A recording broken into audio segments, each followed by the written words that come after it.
Over your lifetime, military benefits can get complicated. Hey, I am Chuck the Bureaucrat, and recently a 1990s era soldier came to me with an interesting dilemma. Now, for a lot of you guys, this is going to seem like a problem from another world, something that somebody else has to deal with and none of your business. But I would encourage you to pay attention to this story because one day you too are going to be a 20-something years retired veteran, and you're going to have to deal with the VA and the Department of Defense. And while your case may not be exactly the same as this one, some of the themes are going to be the same. Okay, just to set the context of what's going on here, remember that in the early 1990s, the Army was going through a dramatic drawdown. It was the biggest drawdown since the end of the Vietnam War, and in a period of about 5 years, they cut a third of the Army's size. And one of the ways they did this is by using a pair of incentives: voluntary separation incentive, VSI, and special separation benefit. Now, I'm not going to get into all of the subtle details between these two programs, other than to tell you this.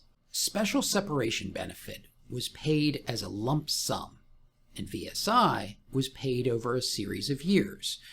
That's usually the easiest way to tell which one of these two incentives somebody got. But there were a couple of commonalities between these two programs. First, the soldiers didn't actually get separated from the Army. They were transferred from the regular Army into the Ready Reserve, and it was entirely feasible that they would stay in the reserves long enough to qualify for a reserve pension. The second thing about these programs, VSI and SSB, was that if a soldier ever qualified for a VA disability or for a pension, then Uncle Sam was going to recoup that separation incentive. And for reasons that are not entirely clear to me, the federal agencies responsible for doing this recoupment were different depending on which type of benefit you got. DoD was responsible for VSI, and the Veterans Administration was responsible for SSB. All right, now let me tell you the life story of our Desert Storm era sergeant. He joins up in 1982, takes SSB in 1992.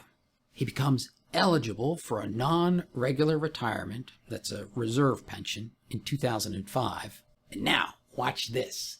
In 2015, he receives a VA rating of 10%, worth about $150, which triggers this whole recoupment game. So while he's entitled to a disability payment, he isn't getting anything.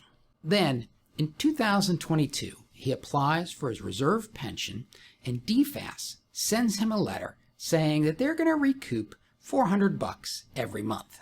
Now, I'm just using kind of rounded off numbers to keep the math simple, but the way the DFAS recoupment works is this.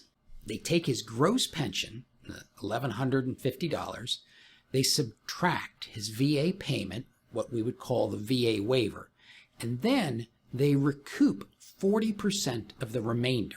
Time passes, nothing changes with his recoupment until March of 2024, when suddenly DFAS jumps his monthly recoupment up to $500. So he contacts me and we do a little bit of digging. And it turns out that DFAS has sort of been asleep at the switch. You see, DFAS is supposed to recoup 40% of the service member's gross pension less the VA waiver.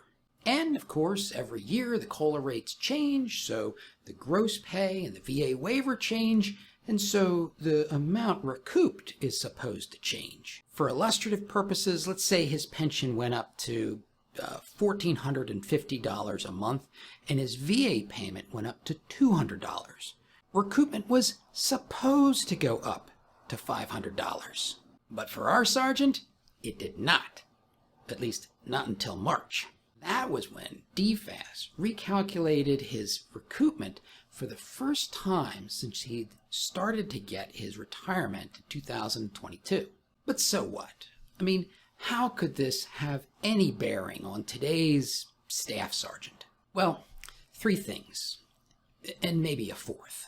Number one, notice the time span of this story. It was 30 years between when he got out and he started getting a pension. A lot of policy changes can happen over 30 years, and believe it or not, the day is going to come when you have to look back 30 years on your military career and figure out what the heck happened. Number two, and hot on the heels of that first one, is how many people at DFAS do you think know about these programs or think about them on a regular basis? Probably not many. And I'll go you even one further. Bear in mind that these programs were ended in December of 2001. That means they were essentially pre-internet programs. And while we were able to go online and find the basics, there just wasn't as many blogs and frequently asked questions as you'd find about something like the blended retirement system. But when you think 30 years into the future, Lord alone knows what kind of technological changes will disrupt your ability to find good information. The third lesson that comes out of this story is don't trust that things are happening automatically just because policy says they're supposed to happen automatically. And sure, you might not really mind if DFAS forgets to collect money from you, but it certainly would be annoying if they didn't give you the money you were supposed to be getting. Or worse, continuing to recoup money after your debt was paid in full. And that really brings us to the final point, at least in the saga of our buddy who's trying to sort this whole thing out. And that is that when VA and DoD are collecting money from your paycheck, trust me, they are not very good at communicating with each other. And so you have to stay on top of what they're doing to make sure that they don't take more than they're supposed to. So whether you've been retired for years or you're just about to retire, one of the things that you're going to want to do is stay on top of your monthly pension statement. Watch this video to see how to make changes to my pay so that could be easier.